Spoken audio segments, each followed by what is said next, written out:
Good morning and welcome to Cheltenham Chat with Timeform. We'll be live with you every morning throughout the festival, going through the biggest talking points of the day and hopefully providing you with a few winners. Today I'm joined by James Cooper and Kris Hilliam to go through the biggest talking points on Tuesday. So let's start with bankers of the day. Coops, I'm going to let you start. Yeah, very unoriginal. I mean, no one's going to get too excited by this, but Benny Didier has to go in virtually every if we play multiples, has to go in virtually every multiple. I think the mares, it's a match surely. I mean, Stormy Island's improved performer this season, but I think it's a match. Benny Didier and Honeysuckle. That reappearance performance from Benny Didier was outstanding. Really, time figure's massive. Obviously would have won this last year.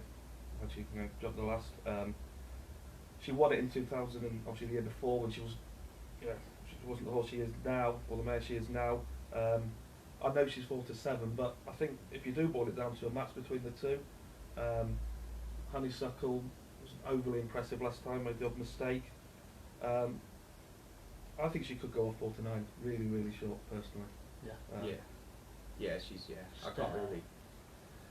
With the two in there, the mares, what price would you have Honeysuckle and the champion, and what price would you have Benny Didier to take on Pearson Park in the stayers? Yeah, it's a good question. I mean, Honeysuckle, is she quick enough to win a champion hurdle? I don't know. I think that'd be the question. Jumping we put under serious pressure as well. With Benny Didier with Mullins as well, you know what he's like in this race. The fact she's only won once is no problem at all. Probably a positive with how he trains these mares. What we got? She's £5. We've got a £5 clear. The rest of them nowhere to be seen really. So they've got to be worse 4-7 shots, I think, than Benny Didier. You can't find a negative. Or I can certainly can't find I can't. I'd say for all those who are doing shot by stackers, it's the first one in there, she's isn't the it? same. I think she's in the wrong race, but yeah, she's. What would you want to Stayers. Would you? I think she batters Paisley Park. Well, the beauty of that is now you can back Paisley Park as the second part of your team. That's the way you want to do it. Yeah. Right, so move on to you, Kris. My banker's Notebook. Yeah, I agree. I call second race of the day. Done absolutely nothing wrong since chasing. Jumps terrifically. Looks like it's going to be one of the Irish bankers when winning last time. We thought that would be almost touching a similar price to Benny Didier rather than the 3-1 it looks like this morning. The horse is closer in the market. Don't really compare on form, so I think it's a terrific price at 3-1. Yeah, I completely agree. So the 3-1 now. If you do fancy, I'd say get on quickly because it's likely to go shorter again. Close to the off, I would imagine. Yeah, concur with that. Notebook's my banker as well. I think he's class. So that's the bankers. Other side of the coin, let's do lays of the day. Coops, we'll start with you again because your lay is. Well, yeah, I mean, I'm going to slightly reword. I mean, he's out to 3-1. I'm against Notebook personally. I'm massively in the minority here within the company as well. I know that, but yes, he's just about the pick of the Irish runners. I mean, he was pretty much all out to be cash back up levels. So I don't think he's mild. He's a 155 horse so far. I think everything. The reason why I'm slightly against him is that everything has gone right so far. I mean, you can't blame the horse for that, but he's jumped brilliantly every time he's run. Bolted before the race last time and he still won. That's been slight. I mean, that is maybe a slight negative for Cheltenham, but he's won 3/4 of a level. I mean, it's possible to argue with that for Keir Doodery. I mean, he's beat him comfortably. Give him £7 of course as well. I just don't think his form's that far in advance of the Irish. I think he is the pick of the Irish, but then on the flip side of this is that you've got obviously different challenges this time. You've got Brewing Up a Storm and Esprit de Large. They're the two I like in the race. No. I'll play both each way.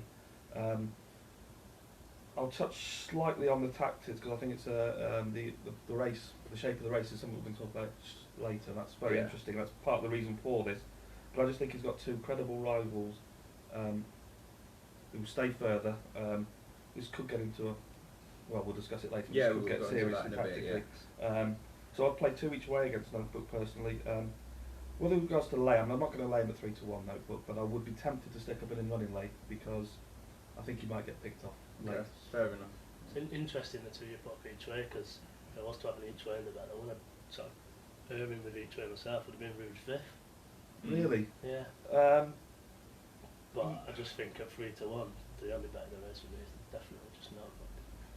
Yeah, I mean, like I say, I'm not going to lane pre-race. I mean, like you say, it was 9 to 4, wasn't it, a few weeks ago? Wasn't it? It was, It's yeah. actually Yeah, it's it's typical drifted, morning of the yeah. race at Cheltenham, I Yeah. suppose. You do get value. So I'm not advocating a flat out lay. I don't think at that price, but I'm not certainly not as keen as you two. I don't. But, Okay. If it goes to what, 5 to 2 on the off, would you be outright there then? Or tempted, but I'm going to stick in running lane for sure. Yeah. Yeah. In running lane might be the way to play. Yeah, okay, fair enough. Chris, what were you laying? My lane is carefully selected. Yeah. Seems to have shortened even further this morning. It looked too short anyway. Is it about 7 to 4 now? Is it? Something like that. Yeah. It's one of these where it is a race to lay, just because I'm not decided on which one I think will beat it, but I do think something will beat it. Simple fact that carefully selected can't jump. Yeah. Far too short price for a horse that can't jump when you've got almost, well, it's not 4 miles anymore, is it? 3 miles, 3/4 now? 3 miles, 3/4 around Cheltenham, without being able to jump, you're just asking for trouble, really. Lord de Menil is second on in the betting, isn't it? If he can transfer to Haydock form, he'll beat it, because he stayed very well and jumped a lot better than carefully selected and sort of the other popular one, Springfield Fox, but I'm happy to have every horse in a race on my side and take on carefully selected in this. Yeah. No, yeah, I'm with you there. I think it all hinges on the price, doesn't it, really? It's just, he's classy, but just too short, yeah.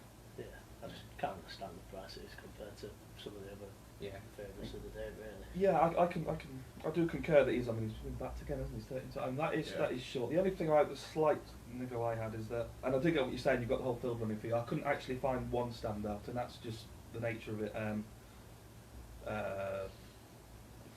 Springfield. Springfield's Fox. been pretty well backed in the office. He has actually. He has those sort of double figures, haven't they, recently?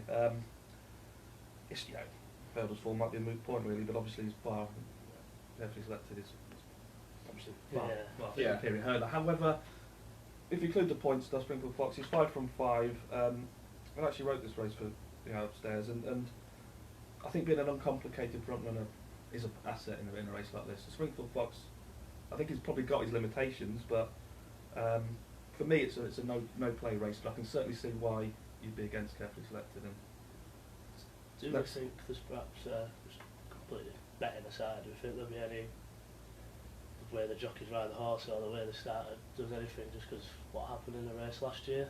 Do you think there'll be interesting? What do you think might go a bit more sensibly? I just think that once they just start, it's just going to be the typical 4-miler. Yeah, it's an interesting point. I mean, obviously it was very attritional. It wasn't a great watch, was it, last year? Yeah, I mean, there are some top jockeys here. I think I haven't really thought tactically about that sort of thing. It's the jumping, as you say, with carefully selected. If they go slightly slower, obviously jumping will be put under slightly less strain. Yeah. But yeah, I also think Mullins has a few winners early on. This could go off 11 to 8, couldn't it? Yeah, That's possibly, yeah. So, yeah. You've got Phil running for your 8 to 11. It's quite possibly by far the best horse in the race, Yeah. but the price Yeah, it's and just it's too short, it's just the two combined, Yeah. It's just Yeah, I agree, easy yeah. horse to take on, in my Yeah, I'm opinion. with you there. Just as a slight aside, would you have run Copperhead in this race or sticking with the RSA? I know people Yeah, are I'm on with Copperhead. I've got my RSA. notes in front of me and I was just going through them before I came down, and Copperhead was top of my list in this race, and I think obviously he'd have had won to this take it race. off. But there was quite a lot of people happy when he was confirmed for the RSA. Absolutely. I was very interested for that as well, but probably talk about that more tomorrow. But Yeah, I we'll probably definitely wouldn't cover run it. I think he'd have won this race. So, I agree, yeah. obviously the prestige factor. Yeah, interesting, But like you say, that's for Yeah. talk about tomorrow. Yeah. Potentially. Okay, so that's the latest. Need to move on. I'm going to ask you an outsider from each of you. Chris, do you want to start? I've kind of, if I can have two, just to be greedy. Yeah, fine. I've got one that's more of a sort of a really big long shot as opposed to a genuine each way bet, and that's Durasso in the Champion Hurdle. Okay. I've actually got a time figure piece on this, and it's changed slightly with CLS Emery being in a race, because the race the time figure coming from is the race where CLS Emery give a bit of a beating to Durasso, but if you take that out, he's got the third best time figure in the race, so he's £1 behind Epatant's best time figure, and that's only because of Epatant's £7 pull. The time figure actually would be, in genuine terms, £6 quicker from Durasso's point of view. 50 to 1 just looks incredibly big price for what big, looks a weak renewal. Not saying it's going to place by any means, but if they go off quite hard, which is possible, there's a few front runners in there. You never know, might be picking up the pieces at the stiff finish. Might just, if anyone's doing extra places, maybe get 4 places, might just be one to sneak into 4th. Just looks too big a price rather than being a genuine bet. In terms of a genuine each way contender, Cobra Dubai in the Ultima would be the one I side with. Ground may just be going against it. Has won on heavy earlier in the career, but tends to do all its racing on good, soft and worse now. Most of it on good, but there's still plenty in its favour. We're going to touch on some interesting jockeys a bit later on, aren't we? So I'll talk about it more there, but there's a headgear angle and a jockey angle with Cobra Dubai. Okay, yeah, good. Coops? I might stick to up as well, but I'll go through them quickly.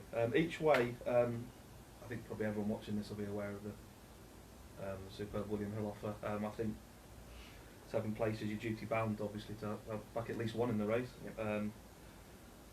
And Edwardstone would be my one at, I think he's about 18, 20 to 1 with Hills, obviously slightly shorter than a few firms, but I still think 50 odds first 7. Yeah. Yeah, there's a few quotes we on him. Yeah, I mean he hasn't done anything outstanding. There's not even times are particularly outstanding either. But I just think his form stacks up reads quite well. You know, he saw off Harry Senior, probably caught Fiddler on the Roof on well, probably didn't for a turn of foot actually, but probably caught him when he wasn't quite at the top of his game. Obviously, he's improved a lot since. Yeah. But you know, so I'm not saying that you have to take a massively literal view of that race. But end of the day, Fiddler on the Roof is 5 to 1. Yeah. Edwardstone is 18 to 1. 7 places. Obviously, the big field scenario as well as Edwardstone. You know, the hunt's gone off. Didn't quite work at Haydock, although he did obviously. He looked the winner. Got done on that long running. This will be the first time he's probably encountered a proper run race. If he settles, you know, every chance he'll be in the top 7, and you know. Yeah, might each way play in that race as well if Is it? Yeah. With one, yeah. Okay. Have you got another? Yeah, I don't think this is an each way one. I think we're in shit or bust territory with this one. I think a little bit in terms of the profile. Several people won't like this one at all, I don't think. But Beakstown is of some interest to me in the race 6 handicap, the novice handicap chase. You can't really make a strong case for him on the 3 chase runs. So I appreciate that. He went off 10 to 11. Well, I just think with him, when he won that Warwick Grade 2 as a hurdler, I think they were thinking this could be a Grade 1 chaser. This could be a top notcher last season. Didn't happen at the festival for whatever reason, probably a miss. And I just think it's a typical one now where they've had 3 starts over fences with him. It hasn't really gone to plan. He wouldn't disgrace it whether being a second stand spinner, but on physique, he's an absolute beast, isn't he? He's obvious chasing type. I just think they might have just gone, let's go back to the start with him. He hasn't raced for 3 months or so. Marker 139, he could be much better than that. They've stuck headgear on for the first time, or cheek pieces on for the first time. I think it's one of these ones you'll either go very, very close. If they have, you know, if he might be soft as well, which is a bit of a worry, but cheek pieces on, 18 to 1 or something like that. I might back him win only. I think he'll have a bomb out or go very close. So I think at that price I'll play. And hope that, you know, Skeleton's got him back. Yeah. Okay, so that's betting out of the way. We're just going to talk about some of the more interesting points today. We'll start with the champion hurdle. So, Epitome, Fav, Kris, should she be Fav? I think you'd have to say this year, probably, yeah. It's a weird renewal, isn't it? There's no getting away from that. I can't imagine she'd be favourite in many other years, but she has the best form if you take into account the allowance she's getting for being a mare. She's got the best form in the field, hasn't she? People will say she didn't handle Cheltenham last year, or might necessarily not have handled it, but didn't win a race, but it was only her 3rd race of her career. Maybe it was just all a bit too much too soon, and just enhanced her form greatly this season. I'm not worried about her necessarily not handling Cheltenham. She's a worthy favourite. She wouldn't be one I'd be betting. Like I said, the only thing I play in that race is that Durassa at a massive price. Probably just watch the race, not bother with much of a bet. But yeah, she's a worthy favourite to answer the question. Yeah, fair enough. Cool. I concur. I think if there's going to be an impressive, 3-length winner of the race, it's surely going to be her. I'm with you. I'm not necessarily concerned that the Cheltenham you just put a line through. I mean, absolutely annihilated in the betting last year as well, didn't she? So obviously they were aware Yeah. that form this year is stands up to close scrutiny for me. I think I'm not playing her either actually, No, either yeah. at 5-2. But should she be favourite? Definitely, and I just think there might be some ground thing in it. But Sableman's very weak. I noticed this morning, or one of the Pentland Hills, extremely weak, and obviously she's tightened up a little bit up a ton. So certainly a worthy favourite, but wouldn't be a bet for me. Yeah, agree. Yeah. Okay, so I'm going to talk about jockeys quickly now. You both have come up with the same jockey here for an interesting jockey uplift. Do you want to talk us through it, Chris? Yes, like I said, to each way bet off Cobra Demar, you've got a jockey angle and a headgear angle. The headgear angle being the last two races when Harry Skelter's not been on board. It's been Claimer, William Marshall. Not really give it that hard a time. The headgear wasn't on. It's a combination of tongue tie and cheap pieces, do you remember? That's it, tongue tie. It's cheap pieces that are back on, I think. I think it's both back on, isn't it? Yeah. Yes. So, Yeah, but it's both. Harry Skelter takes over from a Claimer, like I said. Claimer didn't really seem to give it such a hard time when it was clear it wasn't going to be winning the last two races. The headgear's back on, and it's just a real standout sort of angle into a race this year. Obviously, we know Harry's got a great record here, and after what happened last year in one of the handicaps as well, he'd be keen to get back in the winners, definitely. Yeah, also he's back on his last one in Mark as well. I know it's that Cobra Demar. It does scream plot, doesn't it? Whether it comes off or not is another matter, because he's there'll be several doing the same, but. It's about the only eye-catching jockey change I could find on. Just on likewise, we had a good look when he sort of mentioned that. We discussed it, and it's the one we both came up with, isn't it? Yeah. It's certainly interesting. Okay, so we touched on the Arkle earlier. We can talk about race tactics. Coops, you want to talk us through what you think about the Arkle? Yeah, I mean, again, I'm sure everyone watching this is probably aware of this, but it's worth reiterating. This is going to be run at a serious pace, I think. We've had a few smaller field Arkles that have been really strongly run races in recent years, and I had a quick look at those EPF forecasts that we use just to sort of see where horses run, and I appreciate some of these have been running in lesser races and bossing them, so you're going to get a shift to that. But there's about 5 or 6 genuine front runners in the race. This could be really strongly run. I'm not saying that's necessarily massively against Notebook. I mean, he's a very fluent jumper. But I think they want to sit prominently with him. They'll probably just tuck him in behind the real tearaways. Yeah.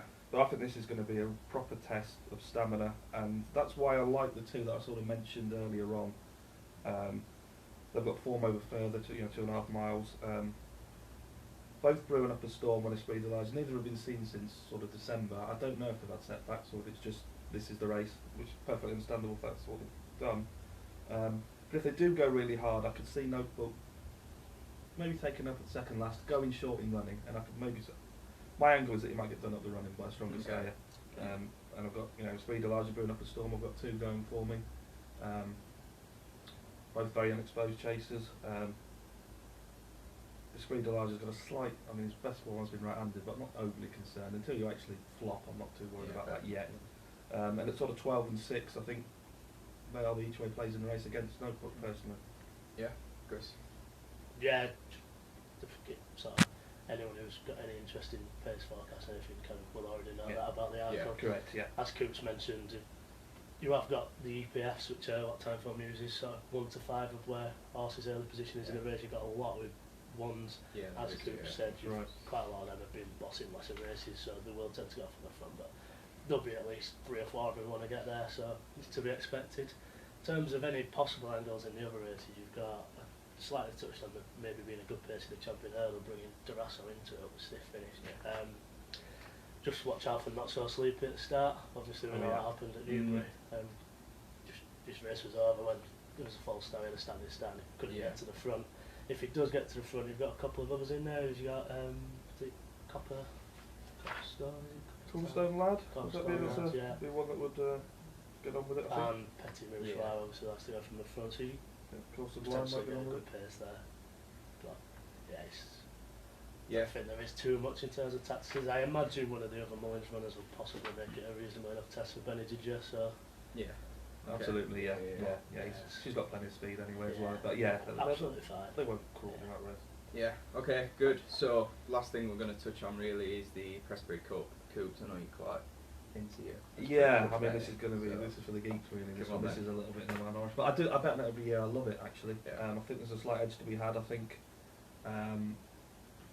some people that play in it, I think, just overreact to single wins, which sounds a bit strange, but the market shift too much really. If Ireland have a winner or Britain have a winner, I do play it every year. I run a little model on it. I just price up the chances of each Britain or Ireland winning each race. That gets summed, and then you come up with some sort of we'll come up with a probability for each one. I'm going into real geek stuff now, but I run it through a beta distribution formula, and it comes just spits out probabilities for win, draw, lose. For and obviously I run it after each race. Okay, so at the start, what's it saying? Ireland, what are Ireland, about 8 to 11? Ireland were 1.81. I had a few cut at 1.81 because when I put the numbers through, I think I had Ireland sort of 0.57, which is sort of 8 to 11. Slightly disappointed with the Irish representation in the handicaps today. I'm not sure it's happened before, but they're a bit thin in the handicaps today. I mean they'll get it back later on in the week. To come to the back end of the week, don't they, the Irish handicaps? Yeah, absolutely. Yeah. Get your plunges going in on Thursdays and Fridays. Just out of interest, I'm a complete opposite. I'm absolutely no interest in the prescription whatsoever. I'm more interested in individual races, horses, etc. When you do run your model, does it tend to throw out any differences to how the bookies do it? I assume the bookies don't use probably as quite an advanced model, but they will have probabilities stored into the price and everything. Yeah, I mean they've quite a big margin built in, unfortunately, into the bookies. I couldn't. I think they were sort of like 8 to 13 Ireland, 2 to 1 Britain, and the tie at 13 to 2. So nothing came up as a bet. But Betfair obviously are pretty tight. Yeah. Ireland have shortened up slightly. I think they're about 1.78, so it's a tiny little move. But I'll update as we go. I think I'm back on here Thursday, so I'll let people know. Yep. But yeah, I'll be playing in running as well because, like I said, I think they shift a little bit too. The shift is too great on sometimes anyway, and then it's just last stage just basic probability. We can work it out, and maybe they switch on a little bit. But yeah, I appreciate 98% of people watching this are probably going to be betting on the races and everything. It's a little side thing anyway. That well, it's interesting, isn't it? Yeah. If you don't want to bet in the race, for example, you've still got some form of interest as well. Yeah. Okay, good. I think that's about it, right? Nothing else to discuss. Yeah. Okay. So Yeah. that's all from us. We wish you the very best in your punting endeavours today, and join us again tomorrow.